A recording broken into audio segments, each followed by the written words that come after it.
이는 주초를 반석 위에 놓은 까닭이요 나의 이 말을 듣고 행하지 아니하는 자는 그 집을 모래 위에 지은 어리석은 사람 같으리니 비가 내리고 장수가 나고 바람이 불어 그 집에 부딪힘에 무너져 그 무너짐이 심하니라. 여기까지입니다. 우리 24절 합독합니다. 시작. 그러므로 누구든지 나의 이 말을 듣고 행하는 자는 그 집을 반석 위에 지은 지혜로운 사람 같으리니. 할렐루야. 오늘도 주신 말씀 안에서 주의 은혜가 넘치시길 축원합니다. 지난주에 이어서 이제 산상수훈의 마지막 부분을 향해 가고 있는데요. 오늘 말씀해 보니까 24절에 그러므로 누구든지 나의 이 말을 듣고 행하는 자다 그랬어요. 이 말씀이 뭐냐 하니까 그것은 그 위에 있는 말씀들이죠. 그것은 20절에 보면 주님께서 이러므로 그들의 열매로 그들을 알리라 하면서 열매에 대해서 말씀하셨어요. 열매가 뭡니까 하니까 21절에 이렇게 나오지요. 하늘에 계신 네 아버지의 뜻대로 행하는 자라야 들어가느니라 라고 함으로써 열매와 하나님의 뜻이 연결되어 있다는 걸 알 수가 있습니다. 그런데 반면에 주여 주여 하는 자들 가운데에서 하나님의 뜻을 행하지 아니하는 사람들은 열매가 없다 라고 함으로써 믿는 것을 행함으로 나타내는 하나님의 뜻을 강조하셨습니다. 주여 주여 하는 사람들 가운데는 굉장한 사람들이 많다고 그랬죠. 선지자 노릇도 하고 귀신도 쫓아내고 병든 자도 고치면서 많은 권능을 행하는 사람들이 다수가 포함되어 있어서요. 많은 사람이 이 속에 들어있다는 거예요. 적지 않는 선지자와 적지 않는 그러한 이 능력자들 그리고 적지 아니하는 그러한 권능자들이 여기에 포함됩니다.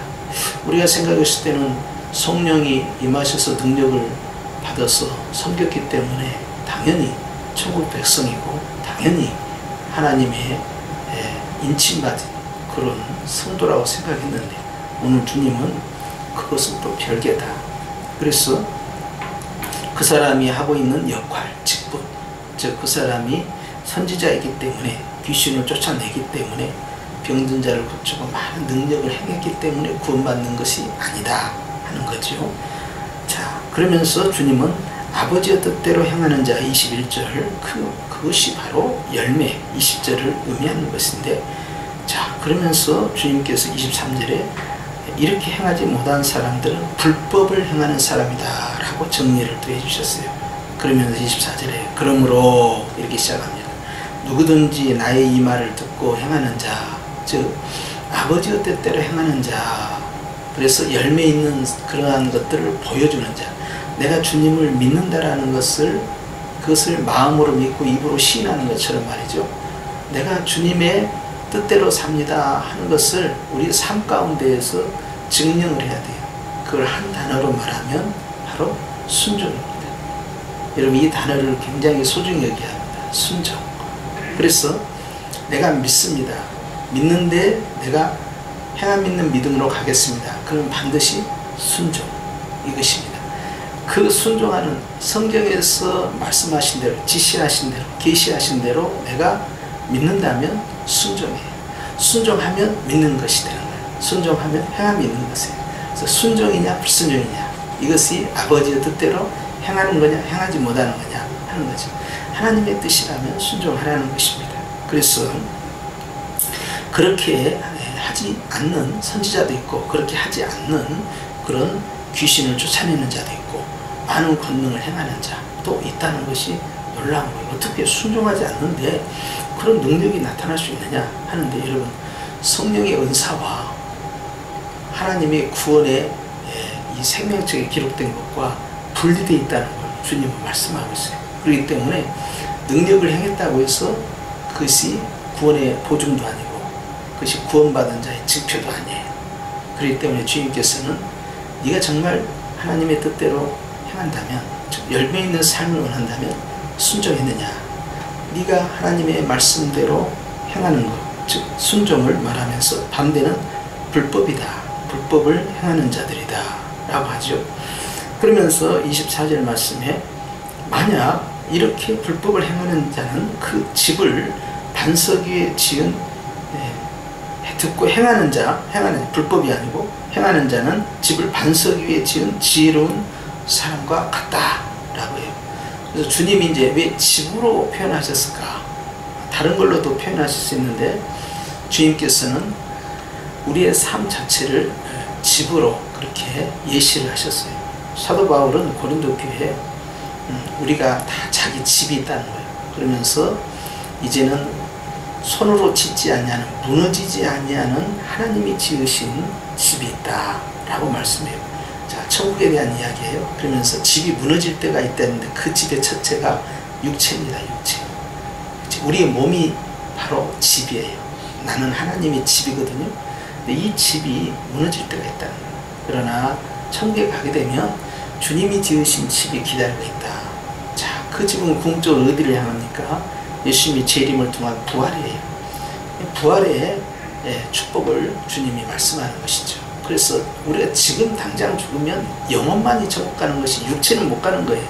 그러니까 절반만 가는 겁니다. 그런데 예수님이 재림하시면 영혼과 육체가 결합이 되고 변화가 되어서 죽지 아니하는 몸이 되어서 예수님 몸처럼 영원한 새하늘 새 땅에서 거하게 되는 것이죠.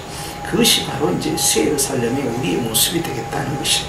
그러면서 주님은 인생마다 집 짓는 자다 이거죠.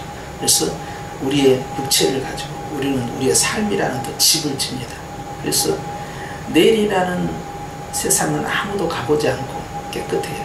그러나 시간이 흐르고 하루가 지나고 한 주가 지나고 한 달이 지나고 1년이 지나고 하면서 우리는 또 새로운 뭔가를 건축하고 계속 지나가고 있는 거죠.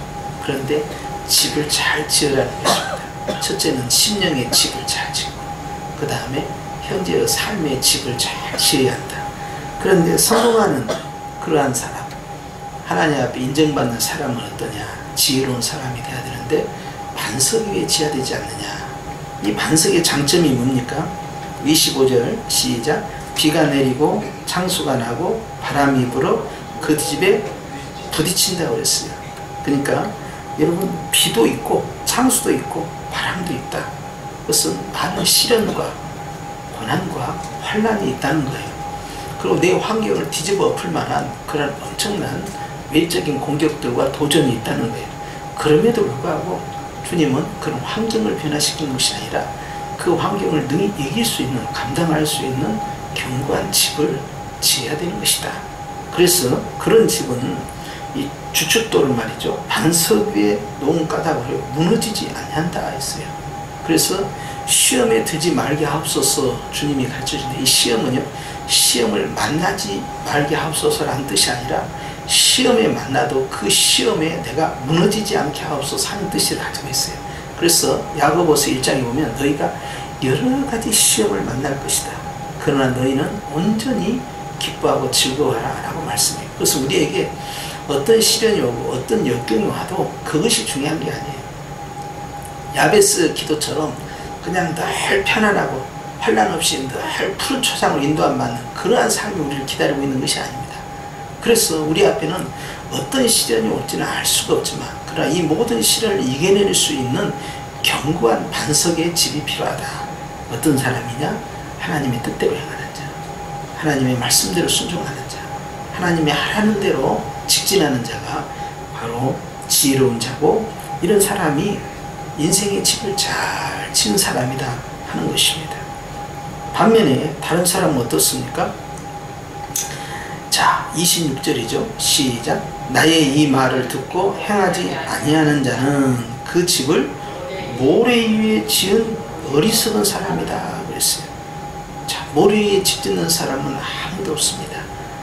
집을 지을 때마다 기초석을 강하게 다지고 요즘같이 지진이 위협을 할 때는 이제 내진 설계까지 해서 아주 견고하게 만들죠. 전에 이제 제가 시골에서 건축을 할 때 이 기초석을 놓는데요. 업자가 그러더라고요. 이것을 4군데 맞춰가지고 기초석을 한 놓고 이제 거기다 철근과 세멘 공고리를 해서 연결을 한다는 거예요. 처음에는 그래서 아니 난 그것이 아니고 둥그렇게 원형으로 된 성전을 원합니다 그랬어요. 전체가 원형인 거예요. 정원형. 정원형이니까 이제 이 기초 방법을 어떻게 바꾸냐면요. 동서남북 네 군데에다가 그 쇠를 깊게 박는 게 아니라 이 전체 둘레에다가 전부 쇠를 집어넣고요. 공구리를 붓고요. 그 다음에 그 바닥에도 전부 철근으로 다 연결을 한 거예요. 그러면서 이게 목사님에게 통짜입니다 그러더라고요. 아 그래요? 그럼 이거 어떻게 됩니까? 이 땅을 이게 다졌는데 이거 괜찮습니다. 통짜로 된 것은 끄떡 없습니다. 지진이 와도 끄떡 없습니다. 그럼 통짜로 합시다 해가지고 그 전체 바닥을 다 기소를 한 거예요. 그래서 전부 연결을 해가지고 철근을 하고 공구리 다 붓고 그렇게 해서 이제 했는데 얼마나 그게 든든하겠어요. 사실 인생에 있어서 자기의 기초석을 든든히 한다는 거 그건 참 우리에게 든든함이에요. 그런데 하나님이 정말 잘 짓는 인생이 뭐냐, 그것은 하나님의 뜻대로만 행하면, 하나님의 말씀대로만 순종하면 하나님께서 그 사람의 인생을 반석 위에 지은 집과 같이 견고하게 세운다는 것입니다. 이런 사람이 하나 있었는데 이 사람이 바로 다윗입니다. 다윗은 수많은 이스라엘의 왕들이 있었지만 그 왕들은 자신들이 지은 그 집에서는요 무너질 수밖에 없는 사람들. 그런데 바닥에다 깔아놓은 게 뭐였느냐 하면 그것이 다윗과 하나님과의 언약의 반석입니다. 그래서 다윗과의 언약 때문에 다윗이 집을 워낙 잘 지었기 때문에 바로 그 언약으로 인해서 그의 후손들이 수없이 주님을 배신하고 우상을 숭배하고 또 불순종하고 했지만 그 언약으로 인해서 내가 아주 멸하지는 않겠다 하는 것을 수없이 반복해서 말씀합니다. 그래서 솔로몬은 자신의 왕궁을 짓고 하나님의 성전을 반석 위에 세웠지만 그러나 다윗은 이스라엘이라는 나라를 시작부터 시작하여 예수님 오실 때까지 견고하게 언약의 반석 위에 세운 인물이에요. 그것이 하나님과의 관계예요. 그것은 현재 자신의 인생뿐만 아니라 자기가 비록 솔로몬의 성전을 짓지를 못했잖아요. 그러나 자신의 인생뿐만 아니라 미래의 후손들, 왕이 될 사람들, 나라의 전망을 전부 견고하게 세울 수 있는 터를 그가 세운 겁니다. 그래서 이스라엘 백성들은 이제 별, 즉 왕을 상징할 때는 솔로몬으로 가지 않고 반드시 다윗으로 가요. 다윗이야말로 진정한 하나님의 뜻에 합당한 자였다. 그래서 주님이 마음이 합한 자, 하나님의 뜻에 순종한 자. 다윗이 수많은 실수가 있었지만 그러나 그 실수 앞에서 하나님께서는 늘 그 언약을 기획을 하신 거예요. 그래서 오늘 주님이 바로 하나님의 말씀에 순종한 사람, 지혜로운 사람, 그리고 반석 위에 집을 지은 사람인데 그렇지 않은 사람은 실패할 수밖에 없다. 환란이 오기 전에는 잘 되는 것 같고 별일 없는 것 같고 아무 문제가 없는 것 같지만 어려움 없게 되면 이제 그 연약한 것들이 다 드러나서 막 부서지는데 그 부서지는 것이 심하게 된다 하는 것입니다. 그래서 때로는 비가 내리고 창수가 나고 바람이 불어 27초 그 집이 부딪히되 무너짐이 심하니라 그랬어요. 위에 있는 집은 어떻습니까? 똑같이 25절에도 부딪히지만 이건 무너지지 않는다. 이 모래 위에 지은 집은 무너져 버린다는 것이죠. 그래서 이것이 바로 하나님과의 관계성에 있어서 핵심된 요소가 뭐냐? 아버지의 뜻대로 행하는 자. 그래서 예수님께서도 말씀을 전하실 때마다 내가 아버지의 뜻대로 행한다. 그렇기 때문에 나는 거짓이 아니다. 그러면서 항상 아버지를 증인으로 내세우셨어요. 이렇게 예수님께서 하나님의 뜻대로 행하셨기 때문에 우리에게도 동일하게 말씀하는 거예요. 너희가 하나님의 뜻대로 행하면 그 열매 있는 거다. 그 열매는 여러분 사람이 인정하는 것이 아니라 하나님이 인정하는 열매인 것입니다. 그래서 바리새인들은 사람들에게 보이려고 보이는 열매에 집중했어요. 포장을 하는 것이. 근데 아무리 사람에게 칭찬받고 사람에게 자기 자신을 보여준다 하더라도 하나님께서 외면하시면 아무것도 아닌 거죠. 그렇기 때문에 주님만 아시면 되는 거예요. 주님은 오히려 더 겸손하기를, 더 하나님의 뜻에만 초점을 맞추고 하나님의 위대함 앞에만 서 있기를 원하는 것입니다. 그렇기 때문에 네가 선지자 노릇을 안 하면 어떻고, 네가 귀신을 쫓아내지 않으면 어떻고, 네가 많은 권능을 행하는 자가 아니면 어떻냐? 괜찮다는 거예요. 그런 은사가 너의 존재감을 결정하는 것이 아니고 네가 어떻게든 하나님의 뜻대로 살려고 발버둥쳐 하나님의 말씀 가운데 순종하면서 그렇게 가는 삶, 그것이 진정한 승리다 하는 것이에요. 그렇기 때문에 직책이나 직분 또는 그 사람이 받은 그 은사가 결정되지 않는다는 거예요. 직책과 직분 그리고 그 사람의 은사는 사역을 위해서 필요한 것들입니다. 하나님 앞에서 일하는 일꾼으로 쓰임받는 거예요. 그래서 다른 사람보다 더 많은 견장을 붙이게 되면 그 사람은 더 많이 수고하라는 것이고, 다른 사람보다 훨씬 많은 심리적 체험을 많이 하고 은사와 권능을 받았으면 그건 훨씬 많이 다른 영혼들을 구하는 일에, 전도하는 일에 쓰임받으라는 것이기 때문에 사도들이 받은 그 권능을 통해서요, 전도 외에 다른 일에 쓴 것이 없다 이 말이에요. 그것을 사적으로 쓰는 얘기가 없어요. 그렇기 때문에 어떻게든 복음을 전하는 일에만 집중했다는 사실을 아셔야 합니다. 예수님 또한 복음을 전하실 때 능력을 행하신 이유는 결국 전도하기 위한 목적이었어요. 죽은 자를 살리고 병든 자를 고치고 귀신을 쫓아내고 이 모든 것들이 마찬가지예요. 사도들도 동일하게 그 일을 하셨죠.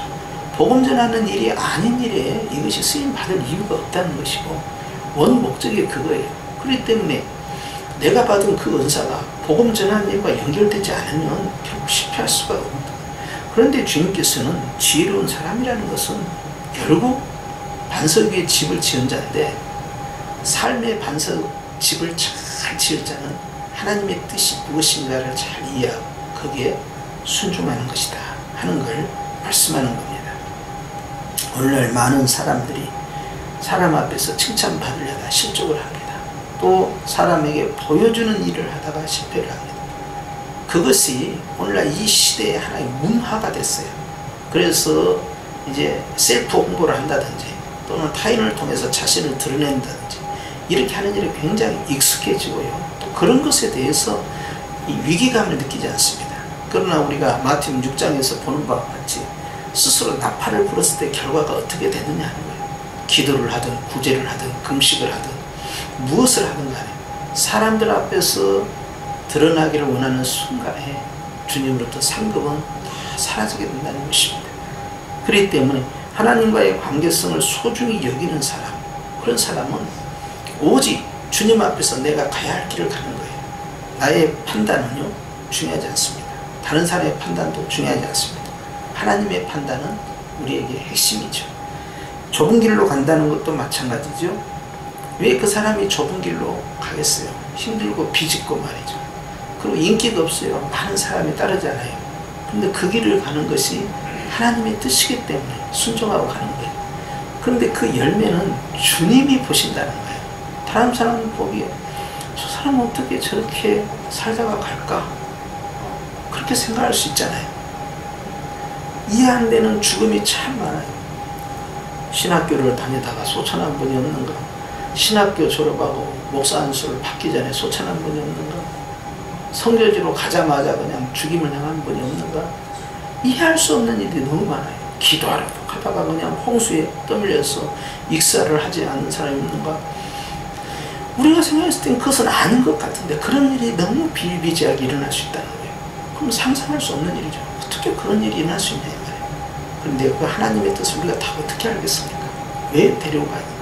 이유를 모를 때가 많아요. 그러나 내가 하나님의 뜻대로 그 일을 걸어가고 있다면 내가 풍성하게 사역을 해서 많은 전도의 열매를 맺고 사역의 열매를 맺고 하는 그런 것이 평가의 대상이 아니라 얼마만큼 하나님의 뜻대로 행했느냐 하는 것이 중요한 거라는 거죠.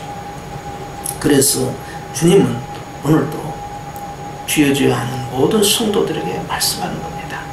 한국교회를 향해서도 말씀하는 것이죠. 이제 보여주기식은 그만 끝내야 한다는 거예요. 그렇게 해서는 안 된다는 것이죠. 그렇게 해서 바리새인들이 망했다는 것이죠. 그리고 그들이 가장 보여주고 싶은 것이 헤롯의 성전이었어요. 오늘 또 제가 성전을 다시 한번 이렇게 구약에부터 살펴보니까요, 정말 모세의 성막은요 정말 볼품이 없어. 아무리 소중하게 건축을 해도 천막은 천막이고요 한계가 있어요. 근데 솔로몬의 성전에 들어가니까 그래도 금으로 치장을 해서요 빛과 번쩍하고요, 야, 역시 멋있어요. 그런데 그 다음에 바벨론 포로 이후에 지은 수룹바벨의 성전이 있어요. 그런데 수룹바벨 성전은 너무 초라하기 그지없어요. 그런데 하나님께서 수룹바벨의 그 성전도 주님이 칭찬을 하시고 잘했다 하시고 위로해 주시는 거죠. 그런 다음에 신구약 중간기를 건너뛰어서 이스라엘 백성들의 마음을 훔치기 위하여 정치적으로 건축공사를 진행한 사람이 헤롯입니다. 헤롯 왕이 그걸 무려 40년 동안이나 건축해요. 솔로몬은 성전 짓는데 7년 걸렸어요. 근데 그걸 40년을 걸려서 했는데요. 이렇게 들여다보니까요, 솔로몬의 성전은 이 헤롯의 성전보다 그 규모가 더 훨씬 적더라고요. 그러니까 헤롯이 성전이 훨씬 크게 이렇게 완성이 된 거예요. 그러니까 우리가 마태복음 24장에 보면 감람산 위로 이제 올라가잖아요. 그러면 예루살렘 이제 바로 길 건너편가 그게 겟세마네 동산인데 그건 좀 낮다고 그랬죠. 올리브 나무가 많아요. 거기에 이 감람나무 그 위쪽으로 언덕 위쪽으로 쭉 올라가면 거기에 이제 감람산이 있어요. 근데 감람산은 이 예루살렘보다 더 높이 있어 위에서 아래를 내다본단 말이에요. 그러니까 거기서 예수님 눈물을 흘리시면서 말씀하신 장면이 있잖아요. 그게 이제 눈물교회가 거가 있어요. 거기서 이제 보면 이렇게 아래가 다 보입니다. 시가지까지 다 보여요. 그래서 이렇게 내다보시면서 그 아름다운 헤롯 성전이 보이니까 이 제자들이 마음이 으쓱한 거예요. 주님, 저 성전 보십시오. 정말 멋지지 않습니까? 그리고 주님께서 저거 돌 위에 돌 하나도 남지 않고 다 무너져 버린다. 이 제자들이 얼마나 그거 자신들의 자존심이었어요. 민족의 자존심. 그런데 그것이 무너져서 없어진다. 헤롯이 지은 성전은 잘 지었지만 그것이 과연 반석 위에 지은 집이었느냐? 그렇지 못합니다. 결국 AD 70년에 로마의 장군 티투스 장군이 와가지고요, 그것을 3년 동안 공략을 했어요. 그 안에 갇혀있는 100만 명을 다 학살해서 굶겨 죽여버리고요, 그 성전에 있는 모든 것들을 다 씨를 뽑아버리겠다는 마음으로 다 무너뜨려요. 돌 위에 돌 하나 남지 않도록 다 쳐내고요, 돌과 돌 사이에 혹시 금붙이가 붙어있으면요, 그걸 캐내기 위해서라도 돌을 다 쪼개내버린 거예요. 그리고 그 안에서는 이제 지옥이 생지옥이 됐어요.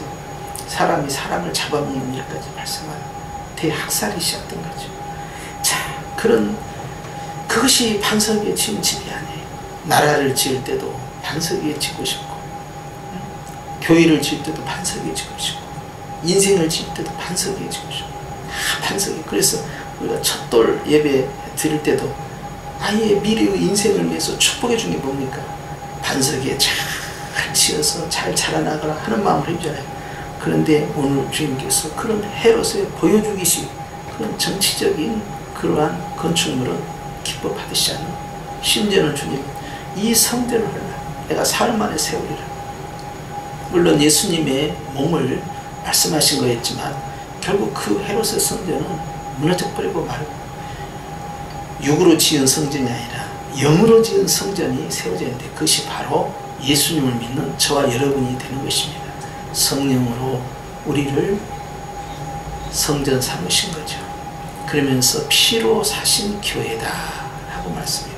이것은요, 영원히 무너지지 않은 집이에요. 우리는 예수 믿는 사람은 다 반석 위에 집을 지은 사람들이 얼마나 감사합니까? 그래서 이거 억만금을 줘도 이 집은 칠 수가 없어요. 이것은 하나님 자신이신 예수님의 피가 흘러야만 세워지는 것이죠. 성령님이 들어오셨어요.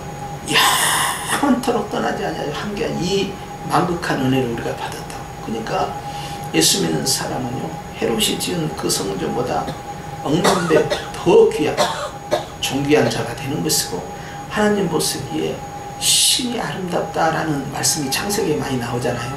주님 보시기에 좋았더라 하는 말씀처럼 그보다 더 아름다운 것이 뭐냐? 바로 예수님을 믿고 있는 성도들이란 사실이에요. 바로 우리가 하나님 앞에서요, 솔로몬의 성전이나 헤롯의 성전보다 더 귀하고 아름다운 성전이에요. 그런데 그것은 나만 몰라. 그게 문제예요. 내 안에 계신 성령님이 존재함으로 내가 얼마나 거룩하고 아름답고 복된 자고 존귀한 자인가를 내가 알아야 돼요. 다른 사람이 알아주면 뭐예요? 너 왜 그렇게 월세 사니? 왜 이렇게 전세 사니? 왜 이렇게 그냥 지하방에 사니? 너 요즘 뭐 먹고 사니? 교회 다닌다는데 그렇게 사니? 부처님한테 한번 가서 불금 한번 해봐. 우리 아들 이번에 그냥 잘 돼가지고 그냥 사법고시 합격하고 이번에 아주 좋은 데로 되고 사업 크게 해가지고 말이야 억만금이 들었다. 교회 다니는 맨날 교회만 다니는데 어떻게 그렇게 사니? 이렇게 비아냥거릴 때 여러분 우리는 뭘로 자랑합니까? 돈으로 반석을 세우겠습니까? 명의로 세우겠습니까? 외모로 세우겠습니까? 우리가 세울 것은 뭐예요? 하나님이 지으신 집이 있어요. 내가 지은 집이 아니야. 내 마음의 심령 성전이고 내 삶의 신앙의 이 집을 주님이 세워주셨는데 이것이 주님 보시기에 심히 아름다운 거예요. 그렇기 때문에 주님께서 마치 신부가 신랑을 위해서 단장하는 것처럼 그런 아름다운 미래의 우리 모습을 미리 보여주시면서 환난 가운데 핍박 가운데 노마로부터 엄청난 학살을 당하고 핍박을 받고 있는 초대교회 성도들을 위로해 주시면서 지금 너희의 그 비참한 삶이 이것이 다가 아니다 하면서 미래의 너희들 모습을 봐라. 얼마나 찬란하고 아름답고 황홀하냐. 저것이 바로 진정한 너의 모습이다. 그것은 솔로몬의 성전과도 비교할 수 없고 헤롯의 성전과도 비교할 수 없고 세상의 모든 부귀 영화를 다 모아놔도 미래의 그 성전을 따라갈 수 없어요. 그런데 주님이 말씀합니다. 미래의 저 성전이 바로 너다. 미래의 교회가 바로 내 자신이라는 거예요. 내가 지금은 병이 들고 몸이 아프고 늙어가고 주름살이 생기고 약으로 지탱해야 되고 그런다 하더라도 이 모습은 진정한 내 모습이 아닌 거예요. 진정한 내 모습은 저 미래에 기다리고 있다는 거예요. 찬란한 그 무엇과도 비교할 수 없는 최고의 걸작품이 기다리고 있어요. 바로 그 모습이 우리의 모습이에요. 그러면서 주님께서는 멀리 내다봐야 한다는 것이에요. 반석 위에 지어라. 할렐루야. 우리의 인생에 있어서나 또는 우리 교회에 있어서나 우리 국가에 있어서도 꼼수 갖고는 안 됩니다. 편법 갖고도 안 돼요. 얍삭하게 주님은 말씀하죠. 만월이 여김을 받지 않는다. 여호와께서. 주님이 갈라디아서 이 말씀을 하신 이유가 뭘까요? 눈속임하지 말라는 거예요. 하나님은 다 알고 있다. 다 보고 있다. 얼렁뚱땅 대충 안 된다는 거예요. 그러니까 말씀만 붙잡으면 다 풀은 시들지만 하나님의 말씀은 영원히 존재하는 것이다. 여러분 풀은 죽었다가 살아나고 죽었다가 살아나고 끊임없이 이 세상에 풀이 없으면 어떻게 되겠어요? 풀이 없으면 난리가 나는 거죠. 온 세상에. 그런데도 결국 풀은 말라 죽을 수밖에 없지만 하나님의 말씀은 영원하다. 말씀의 기초석을 딱 세우고 말씀대로 순종하오리다. 하나님 말씀에 순종하는 사람이 인생을 잘 지는 사람. 또 사람들이 볼 때 참 바보처럼 보이고 어리석게 보이고 아이고 저렇게 그냥 기도만 하고 예배만 드리고 그냥 하나님이 하라는 대로 저렇게 성경대로 산다고 해서 지가 뭐가 복을 받나. 나는 이 땅의 복이 전부의 복이라면요 교회 다니는 사람들 가운데서 가난한 사람은 뭐고 말이죠. 힘들게 사는 사람은 뭐가 되겠습니까? 어떤 목사님은 너무 심한 말을 할 때가 있어. 교회를 다니는데 뭐 몇 년을 다니는데도 아직도 삶의 변화가 없는 사람은 하나님을 잘못 믿은 거다. 너무 그렇게 일반화시키면 안 돼요. 이 땅에서 잘 된다고 해서 하나님이 꼭 좋아한 게 아니에요. 사도들은 뭐 다 잘 먹고 잘 살았습니까? 힘들게 살았죠. 때로는 잘 살 수도 있고 때로는 못 살 수도 있고 때로는 형통할 때 있어요. 때로는 형통하지 않을 때가 있어요. 그렇다고 해서 여러분 형통하면 형통한 대로 감사하고 불통하면 불통한 대로 하나님 앞에서 엎드려 기도하면 주님의 위로가 더 갑절이나 있는 거예요. 그렇기 때문에 이 땅에서 우리가 복을 많이 받지 못해도요 서운할 것이 하나도 없는 거예요. 하나님께서 우리를 향한 사랑이 변함이 없어요. 오히려 주님께서는 나사로를 품에 안으시면서 뭐라고 말씀하셨습니까? 땅에서 고생했으니 얘는 여기서 더 위로를 받아야 한다는 거예요. 그만큼 주님은 다 보고 계시다는 거예요. 그래서 오늘 주님이 하나님의 뜻대로 하는 것이 중요하다. 그것이 바로 천국 백성의 삶의 모습이라는 것입니다. 그렇기 때문에 오늘 우리의 인생의 설계는 그겁니다. 무너지지 않냐는 집을 세우는 것이다. 그 첫 번째는 항상 신령이에요. 심령이 무너져 버리면 다 엉망이 되는 거예요. 그런다고 해서 무슨 명상이나 하고 요가 하나 하고 말이죠. 이 마인드 컨트롤하고 체면 걸고 해서 마음을 다스리라는 뜻이 아닙니다. 그 뜻이 아니에요. 그렇게 해서 될 문제가 아니에요. 우리는 어떻게 심령 성전을 세우느냐? 하나님의 말씀에 순종함으로 세워가는 것이죠. 그럴 때 성령의 역사예요. 말씀의 영이신 성령님, 예수님의 영이신 성령님, 복음을 나타내기를 원하신 성령님. 그래서 하나님의 말씀대로 순종할 때 성령께서 역사하셔서 이미 임하신 성령님께서 나타나시는 거예요. 하늘로부터 쑥 내려온 게 아니죠. 이미 오신 성령님이에요. 그렇기 때문에 오늘 내 마음의 성전을 무엇으로 다스려 기초석 위에 반듯하게 해서 이제 이 마음의 심령 가운데 이제 빛이 일어나야 돼요. 빛. 주님이 천지를 창조하시고 제일 먼저 하신 일이 뭐예요? 빛이에요. 빛. 마음의 어둠은 근심이죠. 낙심이죠. 염려죠. 슬픔이죠. 좌절감이죠. 실망감이죠. 허무함에 빠진 것이죠. 이런 것들을 다 빛으로 쫓아내는 거예요. 그게 중요해요. 그래서 이 마음 가운데 오직 주님만이 딱 존재하도록 만들어요. 그러려면 계속해서 나는 무엇을 해야 됩니까? 빛이 임하도록. 빛이 있으려면 이제 등잔불이 있어야 되는데 거기에 보면 감람류가 들어있고요. 거기에 이제 불꽃을 피우잖아요. 그게 뭐겠어요? 신약에 있어서 우리에게 계속 타오르게 만드는, 불꽃되게 만드는 것이 바로 감사입니다.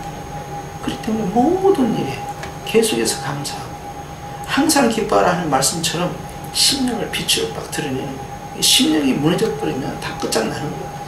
그렇기 때문에 여러분, 마음 가운데 내 마음을 다스리는 자가요, 이 열 성을 빼앗는 자보다 더 강하다고 했어요. 그리고 진정한 성령 충만은요, 성령의 능력이나 은사가 아니라 성령의 열매인데, 성령의 9가지 그 열매는 딱 하나로 귀결됩니다. 이 성령의 열매는요, 원문에 보면은 복수형이 아니에요. 9개로 나오지 않습니다. 하나로 나와요. 하나의 열매인데 쪼개보니까 9개의 맛이 나오는 거예요. 그러면 그 하나가 딱 하나로 겹쳐서 통합이 되어서 나오는 성령의 열매가 단수형으로 나타나는데 그게 뭐냐? 그것은 사랑입니다. 사랑 안에는 그 9가지가 쪼르르 나온 거예요. 그러면서 주님이 그 성령의 열매, 그것이 바로 주님의 마음을 닮아가는 건데, 그 마음 가운데 감사가 늘 머물러 있어야 돼요. 그래서 새 예루살렘의 바닥에 정금으로 쫙 하고 있잖아요. 그 정금으로 쫙 가는데 우리는 우리의 바닥을 무엇으로 쫙 깔겠어요? 24개의 금사다가 깔겠어요. 요즘 금값도 올라가고 있어. 뭘로 그럼 쫙 깔 거예요.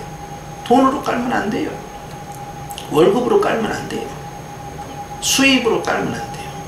돈이 있을 때 있고 없을 때도 있고, 건강이 있을 때 있고 건강 없을 때 있고, 좋은 일이고 나쁜 일이고 한데 그걸로 해서는 안 돼요. 뭘로 깔아야겠어요?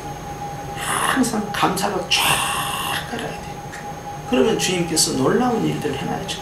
그래서 마음이 무너지지 아니하게 만드는 방법이 바로 감사라는 사실. 이게 굉장히 빨라요. 그러니까 하루에 100번만 감사하고 하루에 1000번만 감사해도요, 삶이 바뀌어버려요. 내가 바뀌니까 환경이 변화돼버려요. 내가 바뀌니까 주님이 문제를 바꿔버려요. 그런데 내가 안 바뀌면 주님이 내가 바뀔 때까지 그 문제를 손대잡고 내버려 두시는 거예요. 결국은 내가 바뀌면 주님이 그것을 흔들어 버리는 거예요. 그것을 위해서 활용하는 것이죠. 그러면 나를 뭘로 바꿀 거냐 이거예요. 내가 어떻게 하면 내려놓고, 내가 어떻게 하면 주님께 맡기고, 내가 어떻게 하면 확신에 살 수 있겠느냐. 별별 방법을 다 써요. 금식도 하고 말이죠. 작정기도도 하고 말이죠. 부짓는 기도도 하고 말이죠. 그냥 산기도도 하고 골방기도도 하고 여러 가지 방법을 다 써요. 그런 방법도 쓰지만 언제나 그렇게 할 수 있느냐 이 말이에요. 힘들게 그렇게 갈 것이 아니라 쉽게 가라. 쉽게 하는 게 뭐냐? 하루에 100번만 1000번만 감사를 하나님께 드리면 어둠이 물러가기 시작하고 무너졌던 심령이 막 건축이 됩니다. 굉장히 쉽고 빠른 길입니다. 그래서 성도들에게 계속해서 그냥 감사를 가르치는 이유가 이것이 심령 성전을 세우는 비결이고, 또 이렇게 심령 성전을 세우는 자가 진정으로 성령 충만해지는 길을 들어가는 거예요. 그런데 성령 충만을 능력으로 채우고 은사로 채우고 사역으로 채우고 어떤 업적으로 세우고 축복으로 세우려고 하면요, 결국은 심령 성전을 못 세우게 돼요.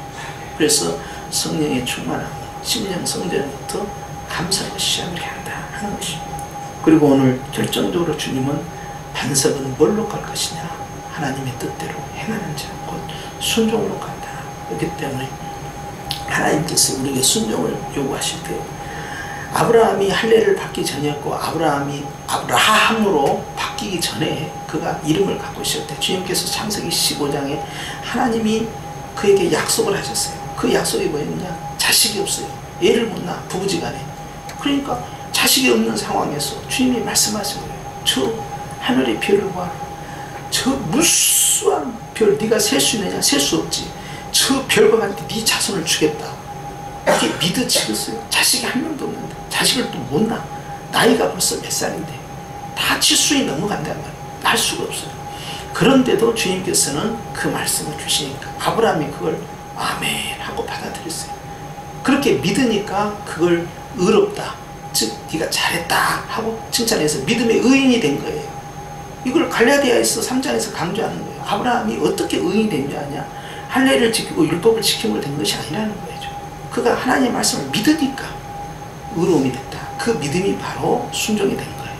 그래서 여러분, 오늘 우리에게 필요한 것도 그겁니다. 하나님의 말씀을 믿는 자는, 내가 믿는 자는 건 뭘로 증명을 할 거냐 이거예요. 마음으로 믿어 입으로 시인을 해야 되는데, 시인하는 삶이 뭐냐 이거예요. 순종이에요. 순종하는 삶이 바로 인생을 반석 위에 세우는 것입니다. 그렇기 때문에 아브라함이 순종함으로써, 이게 순종과 믿음은 같이 갑니다. 순종함으로써 그가 믿음의 조상이 된 것이 아니냐 하는 거예요. 그래서 여러분, 오늘도 주님은 우리에게 이걸 또 요구하시는 거예요. 우리가 하나님 앞에서 놓쳐서는 안 될 지혜로운 사람의 선택이라는 것은 결국 하나님의 뜻대로 행하는 일에 집중하면 인생의 집을 잘 짓고 신령이 더욱더 단단해질 줄로 믿습니다. 그렇게 해서 또한 이번 2019년 여러분 살아가는 일에 있어서 주님, 내 신령뿐만 아니라 내 가정도 반석 위에 세우게 하옵시고 내 모든 미래의 삶이 세워지는 그러한 삶이 되게 하여 주옵소서. 여러분 기도하시오. 이 일들을 주님께서 기뻐하시기 때문에 오늘 또 반석을 세우는 자를 주님이 찾고 계시는 것입니다. 우리 모든 성인교회 성도들이 이 복을 누리시길 축원합니다. 기도하십시다. 하나님 아버지, 오늘 저희들은